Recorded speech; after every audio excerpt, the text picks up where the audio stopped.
بسم الله الرحمن الرحيم الحمد لله رب العالمين وأفضل الصلاة وأتم التسليم على سيدنا وإمامنا وحبيبنا أبي القاسم محمد بن عبد الله وعلى آله وصحبه والتابعين ومن تبعهم بإحسان إلى يوم الدين. سبحانك لا علم لنا إلا ما علمتنا إنك أنت العليم الحكيم.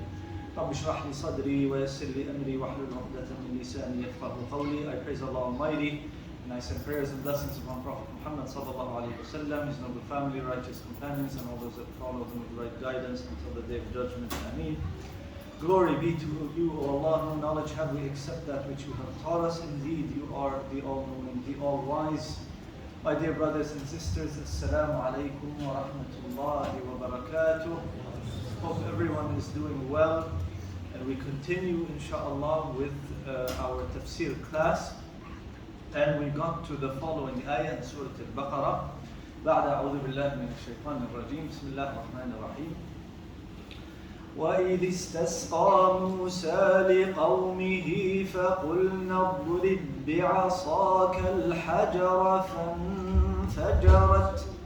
فانفجرت منه 12 عينا قد علم كل أناس مشربهم كلوا واشربوا من رزق الله ولا تعثوا في الأرض مفسدين. We need to now remember where we got to so that we can properly understand the placement of this ayah. Last time we spoke about the saying of Allah subhanahu wa ta'ala, وَإِذْ قُلْنَا ادْخُلُوا هَذِهِ الْقَرْيَةَ فَكُلُوا مِنْهَا حَيْثُ شِئْتُمْ رَغَدًا. Talking about Allah subhanahu wa ta'ala commanding them to enter what we said most probably is the holy city, Jerusalem, with Prophet Yusha ibn Nun alayhi salam. And we talked about this ayah in length. Now, this ayah is about Prophet Musa alayhi salam praying to Allah subhanahu wa ta'ala that he respond in bringing them rain, as they direly required rain. They needed water to drink. When was this? This was also in at-tih. We said at-tih is what? What is at-tih? You will keep hearing that and seeing it in the tafsir. An Arabic word, at-tih. The Arabs know it, I think. I hope. What is at-tih? Tih Bani Israel? Sheikh? Right. The time when they got lost in the desert, right? For 40 years. 40 years they are lost in the desert. This was a punishment from Allah subhanahu wa ta'ala. Most scholars of tafsir say that this occurred in at-tih, in this wilderness. This is when they wanted and required the water. And we know from Surah Al-A'raf that they asked Musa alayhi salam, pray to your Lord to grant us and to bring rain down upon us. The istisqa. وَإِذِ اسْتَسْقَى مُوسَى لِقَوْمِهِ. So this is in at-tih. Upon saying this, there should immediately be some alarm bells in your brain. Are there? No? Maybe. Because in the last ayah, we were talking about the time of Yusha ibn Nun. Yusha ibn Nun is after the tea, is after the wilderness. Musa and Harun alayhim as-salam have already died. Yes? Everyone with me? This is going to require a little bit of intellectual fitness. We go back another ayah. I start with this because we need to know the context. Before that, وَظَلَّلْنَا عَلَيْكُمُ الْغَمَامِ وَأَنزَلْنَا عَلَيْكُمُ الْمَنَّ وَالسَّلْوَى. Where was this? Where was it? We did the tafsir of that ayah. Long time ago. That was also in a tea, right? Everyone with me? Kind of. So وَظَلَّلْنَا عَلَيْكُمُ الْغَمَامِ وَأَنزَلْنَا عَلَيْكُمُ الْمَنَّ وَالسَّلْوَى. This happened also in a tea, in the wilderness of the desert.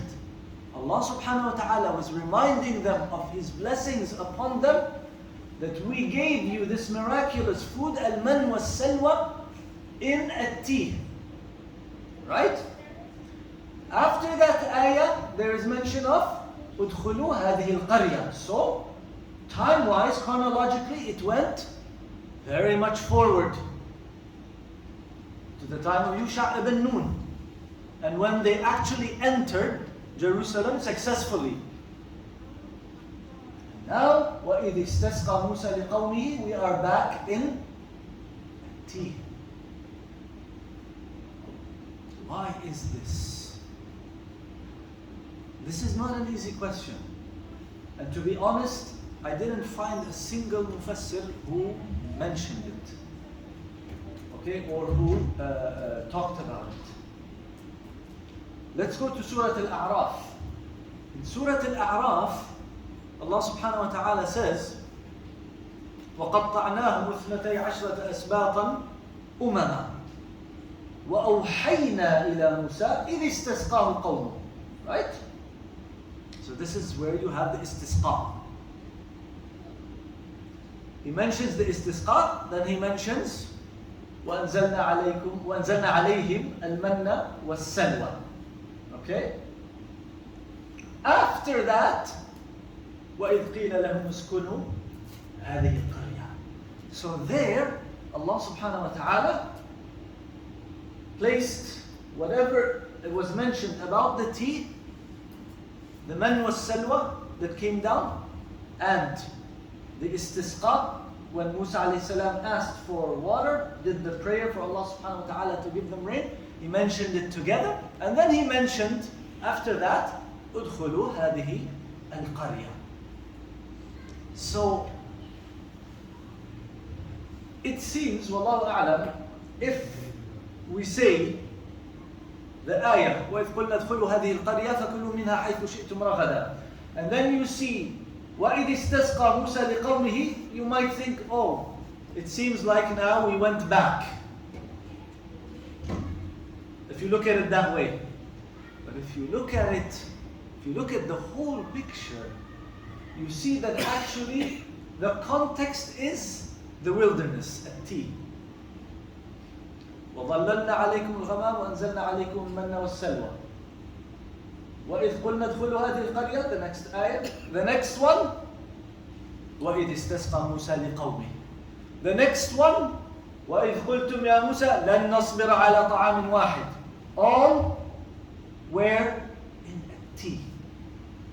This time where they were lost in the wilderness, these 40 years.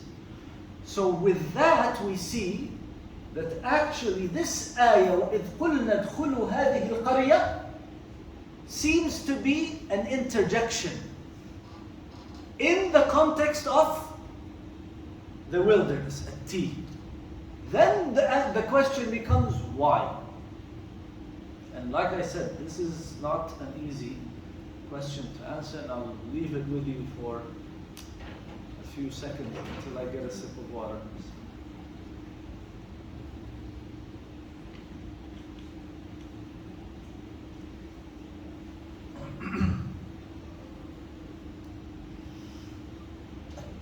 When you look at Surah Al-A'raf seems to be taking things chronologically. And we said Surah Al-A'raf, because it is Makkiyah, it was revealed in Mecca, and al-Baqarah is Madaniyah, it was revealed in Medina. So Surah Al-A'raf is actually telling the story. It seems to be telling the story, and if you look at the details, there are a lot of details there.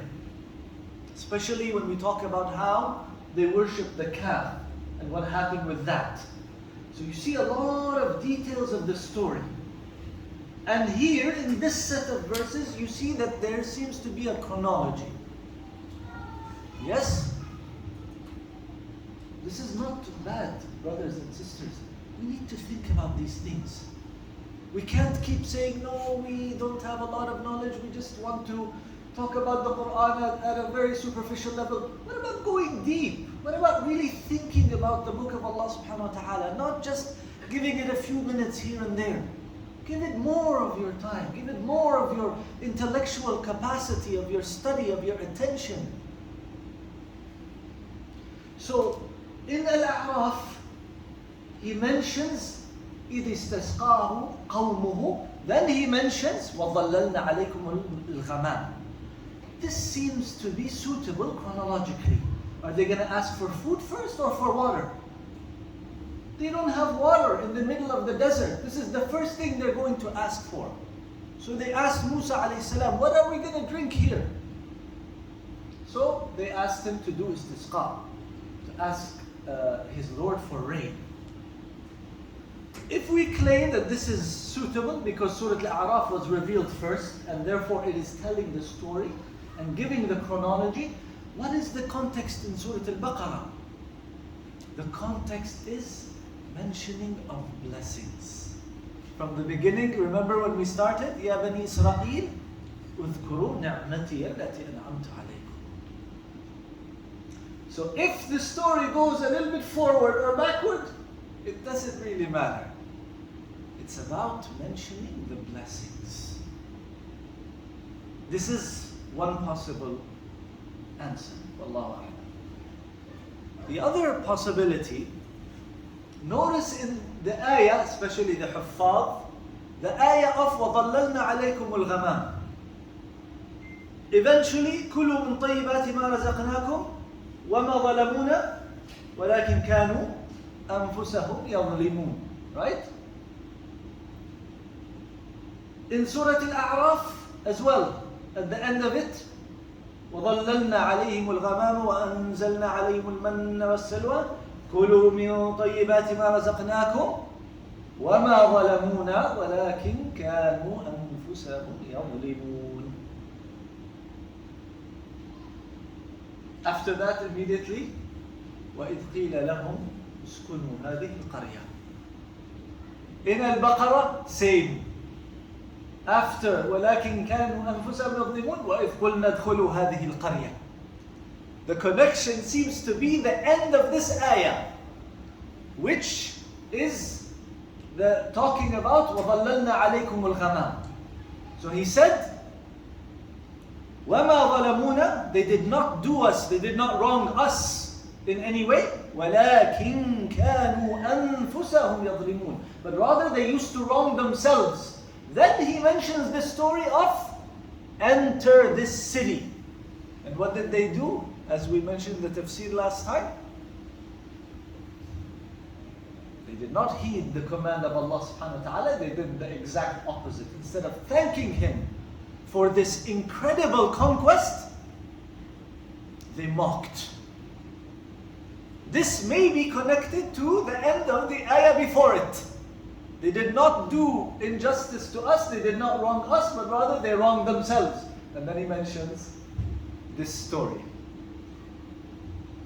Furthermore, the ayah we're explaining today, وَإِذِ اسْتَسْقَى مُوسَى لِقَوْمِهِ, talks about asking for the water. And the ayah we will take inshallah next time, they ask Musa alayhi salam for what? For more types of food. So you see that connection. It's going immediately from that to the next one. And this is a detail which is not mentioned in Surah Al-A'raf. This asking of the other types of food. And we will get to that inshallah. These are some of the possibilities. And if you think about it and anything else you come across or you read inshallah, please let me know. Wallahu ta'ala a'lam wa ahkam. And these are the treasures of the Qur'an that we seek to try, inshallah, to understand and to unearth. وَإِذِ اسْتَسْقَى مُوسَى لِقَوْمِهِ. Now, what happened in this ayah? Musa alayhi salam did istisqa. وَإِذِ اسْتَسْقَى مُوسَى لِقَوْمِهِ. Who did he do istisqa to? Because istisqa فعل متعدي, right? He asked for rain from whom? It is self-evident. It doesn't require an explanation. Who else do you ask for rain other than Allah subhanahu wa ta'ala? So it is not even mentioned. He didn't say وَإِذِ اسْتَسْقَى مُوسَى رَبَّهُ. No need. It is clear. Who else do you ask? وَإِذِ اسْتَسْقَى مُوسَى لِقَوْمِهِ. Again, we know from Surah Al-A'raf, this was upon their request, right? Because they are the ones who they asked for the istisqa. They told Musa alayhi salam, do istisqa for us. What are we going to do in this arid desert without water? You should have thought about that before you did everything you did. Before all of the disobedience that you committed to deserve this punishment. وَإِذِ اسْتَسْقَى مُوسَى لِقَوْمِهِ فَقُلْنَا اضْرِبْ بِعَصَاكَ الْحَجَرِ. You will find in this ayah several things in the midst that are omitted. Omitted, but are clear through the context. So وَإِذِ اسْتَسْقَى مُوسَى لِقَوْمِهِ فَقُلْنَا اضْرِبْ بِعَصَاكَ الْحَجَرِ. So we said, Allah subhanahu wa ta'ala, of course, hit the stone with your staff. Which staff is this, brothers and sisters? It's the same staff that comes up every time. Musa and his staff, alayhi salam. I repeat the question, is this a magical staff? Every time, subhanallah, something magical happens. And every single time, Allah Azza wa Jal commands him, use your staff. And we mentioned on more than one occasion, the lesson behind it. Allah Azza wa Jal doesn't need to tell him, hit your staff or hit anything else. But you take the means. Even in this, it's a miracle from Allah subhanahu wa ta'ala. Do your part. Your part is to hit the staff. Allah Azza wa Jal commanded you, do this. Does it work? Doesn't it work? Do it. Take the means. It's exactly the same in everything that you do in your life. Take the means. For all practical purposes, we see that these means bring about consequences. But I have a news flash for you. This is only through Allah. If it wasn't for Allah, these means mean nothing. So when you take these means, there is no guarantee that the consequence will happen if Allah doesn't will it. So don't say, if I take the means, then where is the tawakkul? No, the exact opposite. You take the means and you know that it is Allah Azza wa Jal who makes it happen. So he tells him, hit it with your staff. And this possibly repeated itself.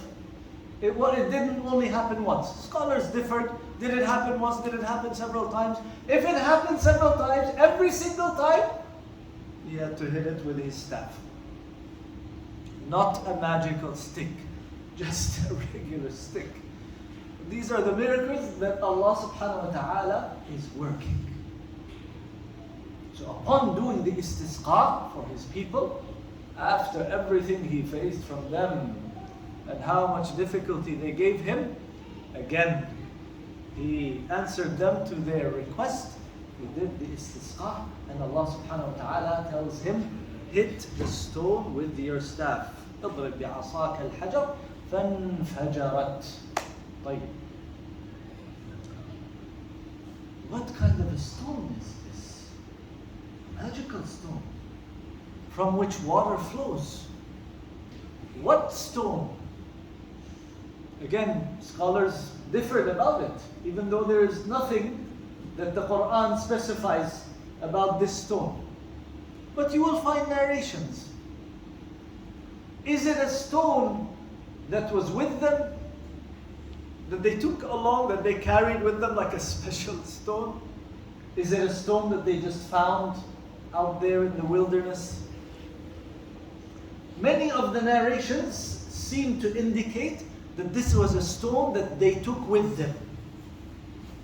Almost like it's a special stone that they have and they take wherever they go, as they are going around. And whenever they need water, Musa alayhi salam places it, hits it with its staff, and it will gush forth water for them. Allah. Who else, brothers and sisters, can work this miracle other than Allah subhanahu wa ta'ala? In the middle of the desert, you are getting water from a solid stone. This is not like the ayah that we will discuss inshaAllah, that mentions water gushing forth from amidst rocks. This is water coming from the rock itself. The rock doesn't have water. And if they were carrying it around, this is not a big rock, because you cannot carry it around. So where is the water coming from, and how does it keep gushing forth? The narrations also mention that when they are done with it, it will stop. And then they will take it with them, and again, Musa alayhi salam will hit it and it will give them water. Just like Allah subhanahu wa ta'ala gave them the miracle of al-man was-salwa from the heaven, Allah Azza wa Jal is now giving them miracle water to drink from the stone. Al-Hasan al-Basri says otherwise.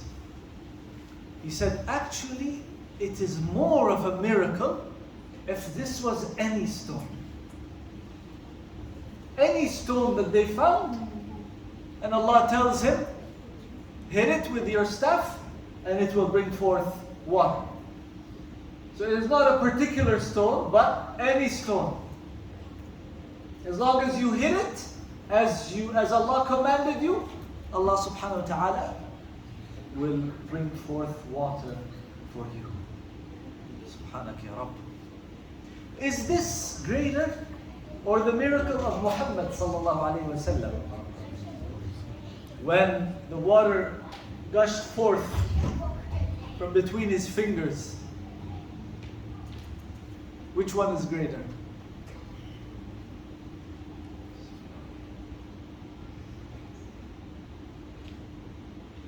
As we said, we will see.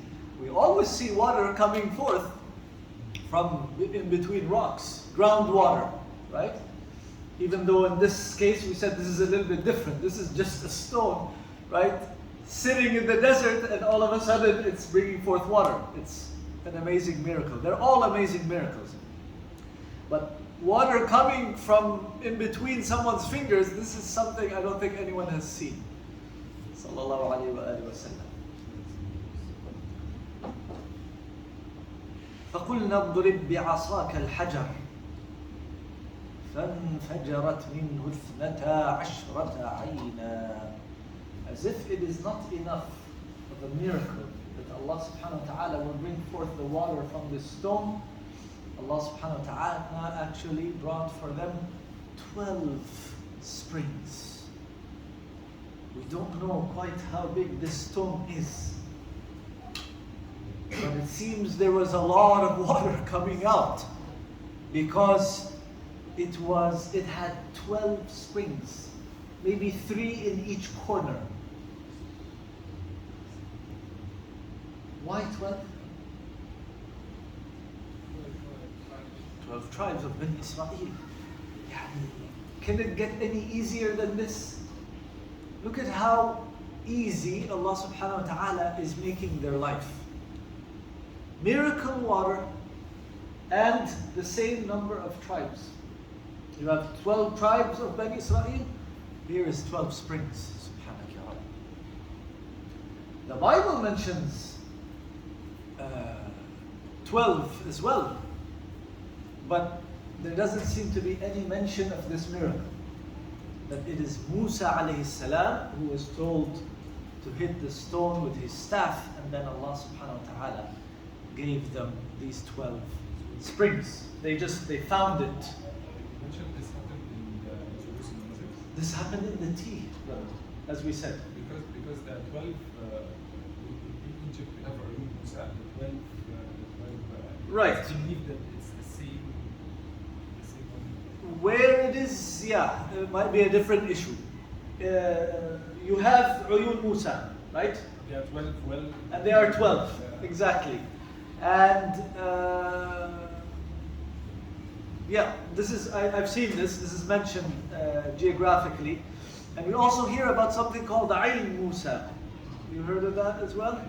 As opposed to Uyun Musa?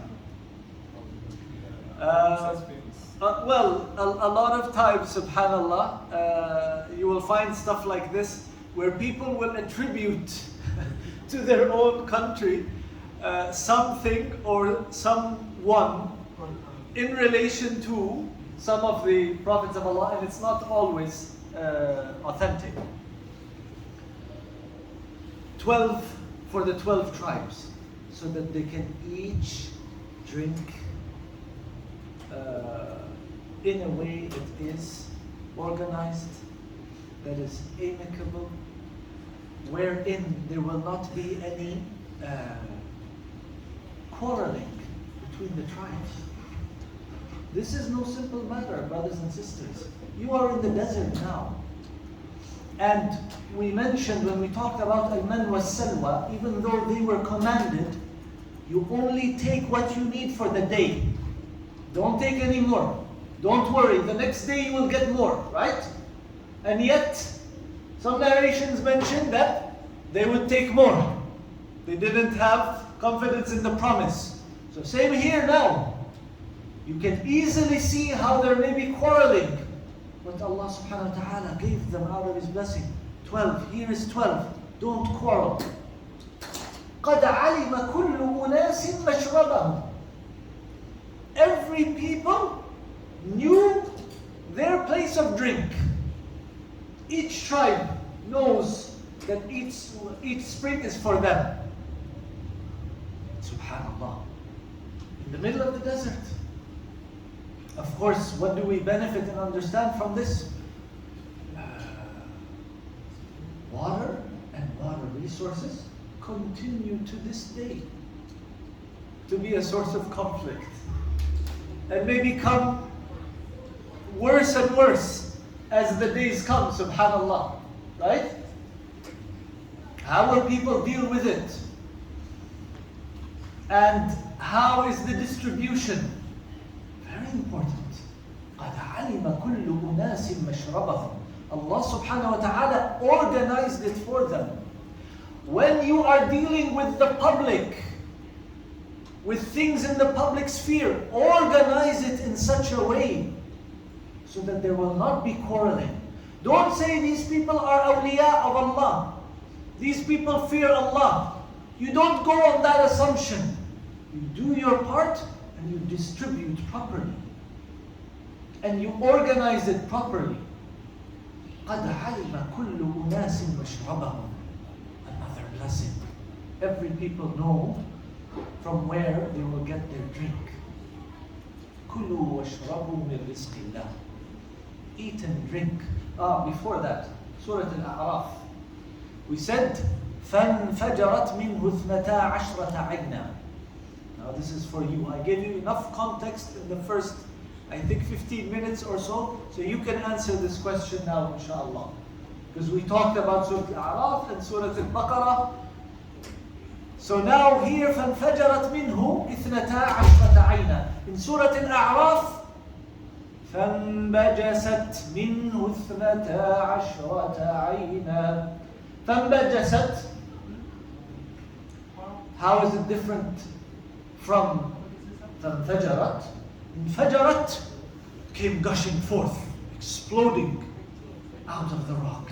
A lot of water. فَانْبَجَسَتْ. It it came, but it was a trickle.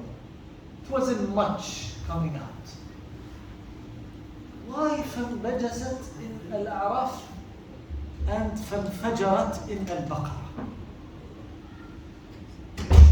Especially the Huffaz. The Huffaz should know it, and the Huffaz will appreciate it more for their hifz. Now everyone is turning to the Hafiz next to him.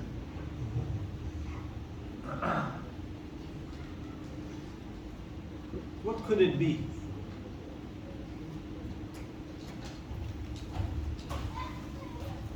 Okay, there may be more than one possibility. Should I say it, or do you want more time to think about it? Huh? Just say? You know what, I'll think about it more, brother. Maybe we should make groups, workshop style. Maybe more than one possibility. We said in Surah Al-A'raf, it's telling the story, right? We said the context in Surah Al-Baqarah is reminding them of the blessings. In Surah Al-A'raf, he mentions it. So he mentions the first thing that happens, which is the water starts coming out, the trickling. When he's mentioning the blessings, he says, فَانْفَجَرَتْ, you got so much water coming to you, right? A reminder of Allah subhanahu wa ta'ala's blessings upon you. So he mentions a lot as opposed to a little.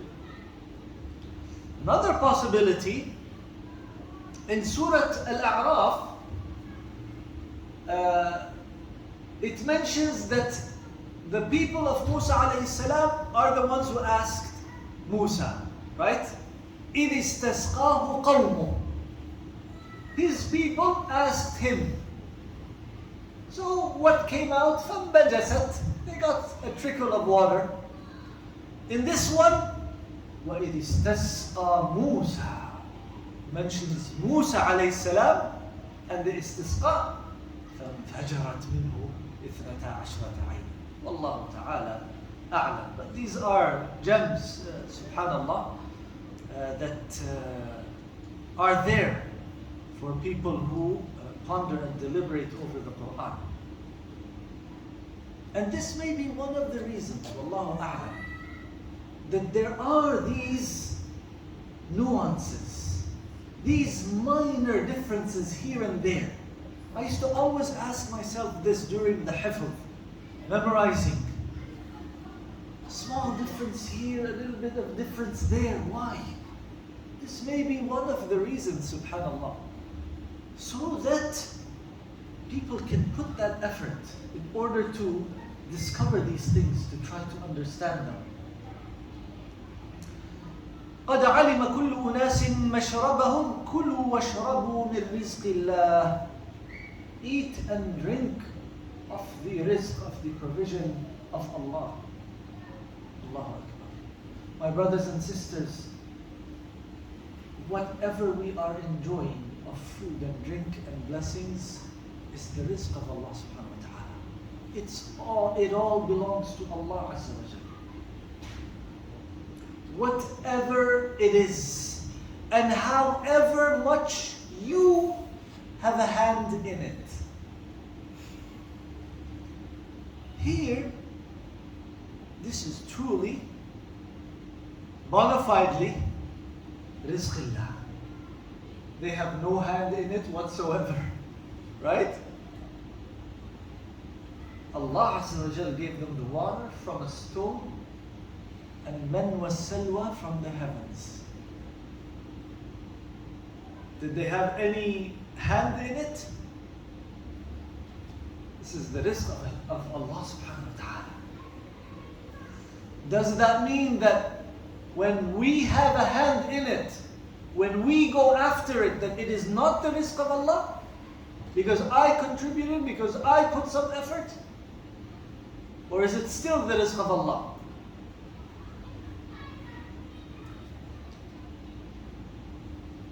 Still the rizq of Allah, absolutely. Why?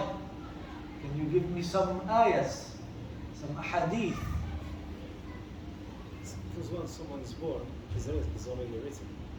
Okay? So meaning whatever God When wills, you are born, when you are born, you had no hand in it. you had no hand in it, but your risk is already written when you are inside womb. Okay. So your risk is already written for you as soon as you are born. Very nice. Okay, what else? The risk of Allah subhanahu wa ta'ala. But I went after it, didn't I? Didn't I also put some effort? Didn't I work? Didn't I? But it is still the risk of Allah. So, God gave you the risk of living. So you are alive. God created you to be alive. So meaning anything that you corrupted is still for you. okay. He created you and He provided for you. Yes, brother. فامشوا في مناكبها فامشوا في مناكبها كلوا من رزقه. كلوا من رزقه. بارك الله فيك. وكلوا من رزقه. وإليه النشور. فامشوا في مناكبها. Do your part and eat from the rizq. His rizq. It's still His rizq. Even if you go after it, it's still His. And He gave it to you and He helped you and granted it to you. The Prophet ﷺ said in the authentic hadith, if you rely on Allah Azza wa Jal, truly and genuinely, He will grant you and give you rizq as He grants and gives rizq to the birds. تغدو خماصا وتروح بطانا. It goes out hungry and it comes back full. It is going. The bird is going and doing its part as well. It's working hard, looking for something to eat. But it is the rizq of Allah subhanahu wa ta'ala. Everything in the universe, subhanallah, Allah Azza wa Jal has given it some food. The animals and the insects, they all have their food. And Allah subhanahu wa ta'ala made it in such a way that it is a cycle. One thing is food for another, subhanallah. And sometimes one thing's waste is food for another. And vice versa. سبحانك يا رب. كلوا واشربوا من رزق الله. طيب. This is the ayah of istisqa. وإذ استسقى موسى لقومه. This is about water. Why كلوا? اشربوا, drink. He said, كلوا واشربوا. Yes, of course. A reference to that before. وظللنا عليكم الغمام نزلنا عليكم المن والسلوى كلوا من طيبات ما رزقناكم. So Allah Azza wa Jal gave you the water and He's giving you the food. كلوا واشربوا من رزق الله ولا تعثوا في الأرض مفسدين. After telling them to eat and drink of the rizq of Allah subhanahu wa ta'ala, He tells them, do not go spreading corruption in the earth. Allah Azza wa Jal gave you a blessing. You thank Allah subhanahu wa ta'ala for His blessing. Not only thanking Him verbally, through your actions. And through your gratitude, you protect this blessing that Allah Azza wa Jal gave you. Eat and drink of the rizq of Allah subhanahu wa ta'ala and do not spread corruption. It is the worst corruption to use the blessings of Allah subhanahu wa ta'ala to disobey Allah Azza wa Jal. It is most audacious to do.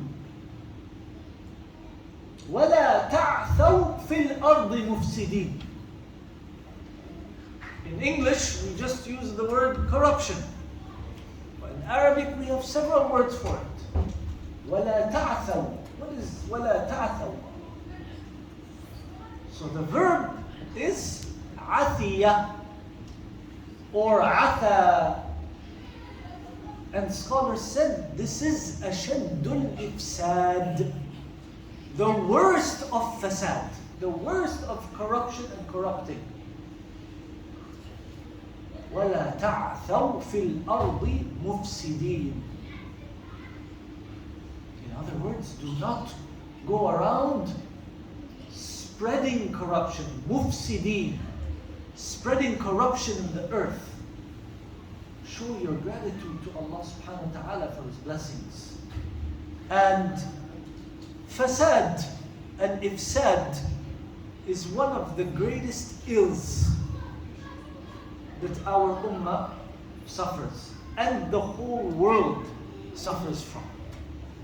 Fasad. We are not just talking about absolutely deplorable moral corruption, fasad, but fasad in everything else as well. Everything that has to do with wealth and property. Corruption on every level.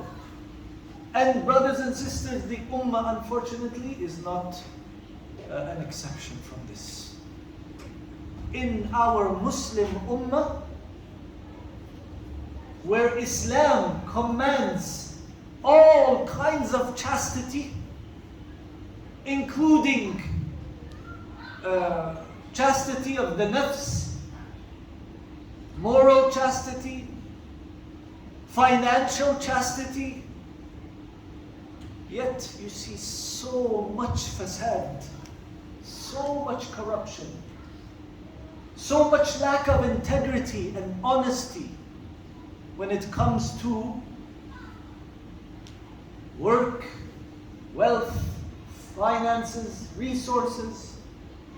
وَلَا تَعْثَوْا فِي الْأَرْضِ مُفْسِدِينَ كُلُوا وَاشْرَبُوا مِنْ رِزْقِ اللَّهِ وَلَا تَعْثَوْا فِي الْأَرْضِ مُفْسِدِينَ. They are connected.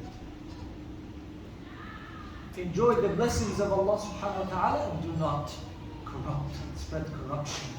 And when you spread corruption, Allah subhanahu wa ta'ala will then deprive you of these blessings. And we see this. We see a lack of barakah, a lack of blessings because of the corruption, because of not heeding the commands of Allah subhanahu wa ta'ala in this. هذا والله تعالى أعلم وصلى الله وسلم وبارك على نبينا محمد. Are there any questions or comments? Yes, brother. No, sir, you mentioned that start is produced from Fajr.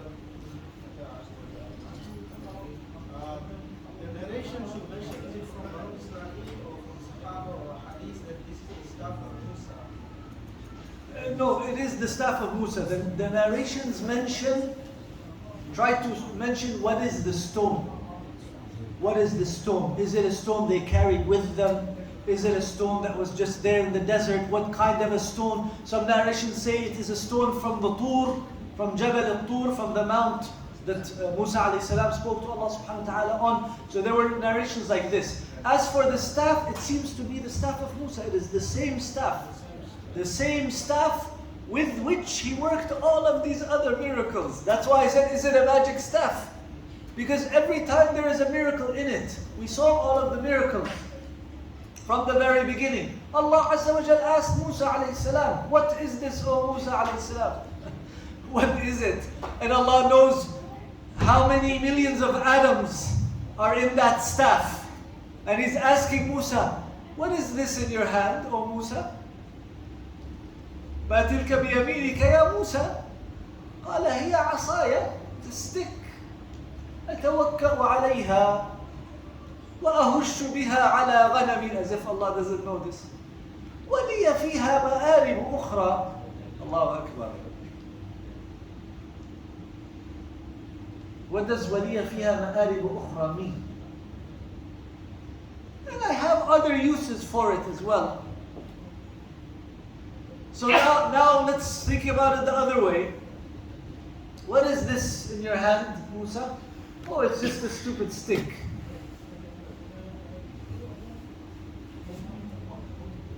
Not the prophets, peace be upon them all. Very clear, concise, honest answer. He has benefit from this stick. هي عصاي أتوكأ عليها. It's very good.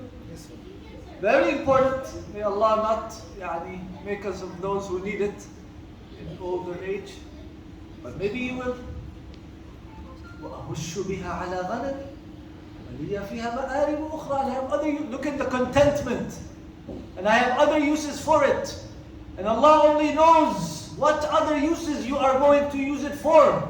Musa alayhi salam, and you have no idea what you are going to use it for. For miracles people will be talking about for centuries. Subhanallah.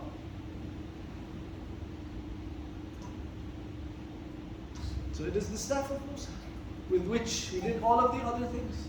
Throwing it and becoming the snake, parting the sea. All of that is the staff of Musa. Yes, brother. And was it inherited among Banu Israel, the Anbiya of Banu Israel, from generation to generation? Was it inherited? Yes. I don't know. Why do you ask? You want to find it? Because there's a lot of people looking for it. Subhanallah. Like we said, brothers and sisters, it's not a magic wand. Yes? It's just a stick. And it is useless if it wasn't for Allah Azza wa Jal working these miracles for him when he commanded him.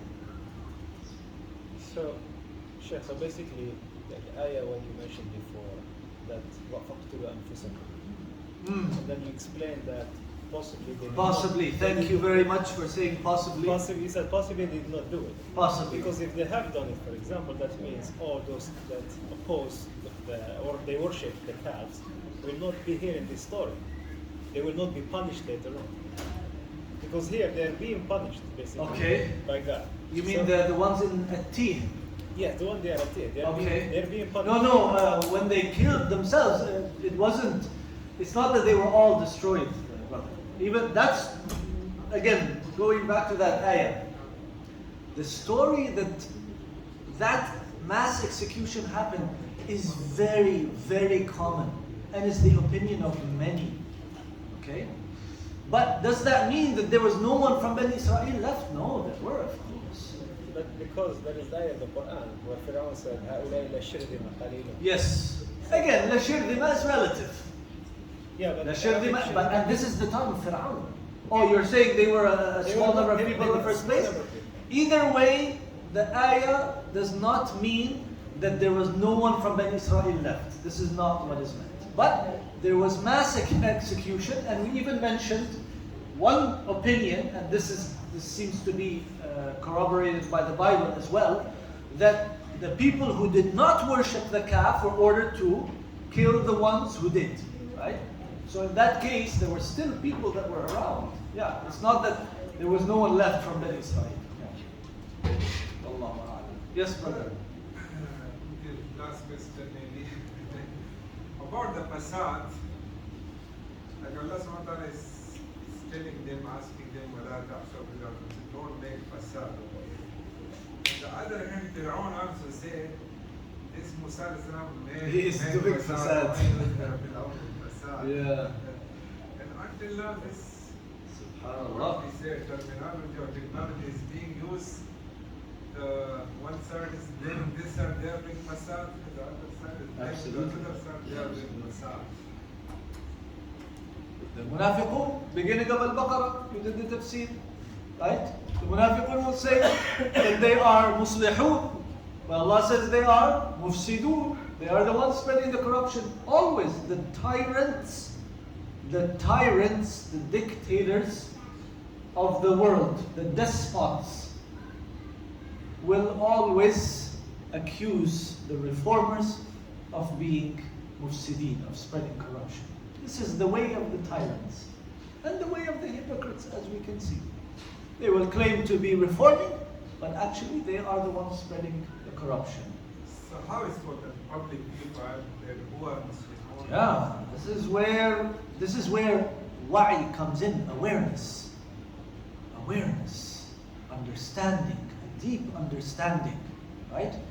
فَاسْتَخَفَّ قَوْمَهُ فَأَطَاعُوهُ Fir'aun, this is what he did. استخف قومه. He is just fooling his people. And when the people get fooled, this is their fault. Where is the awareness? Where is the understanding of the Qur'an and of the Sunnah and of the waqi', of the reality, to be able to judge who is the reformer and who is the mufsid, who is the corrupter, who is the tyrant, who is trying to work for Islam and who is working against Islam. This needs understanding, Sheikh, and it seems that it will continue. Most of the public they follow on social media. This is now. This is now, yes. Again, when we say فَاسْتَخَفَّ قَوْمَهُ فَأَطَاعُوهُ, it means if you had the capacity to be fooled, it is your fault. It is your fault.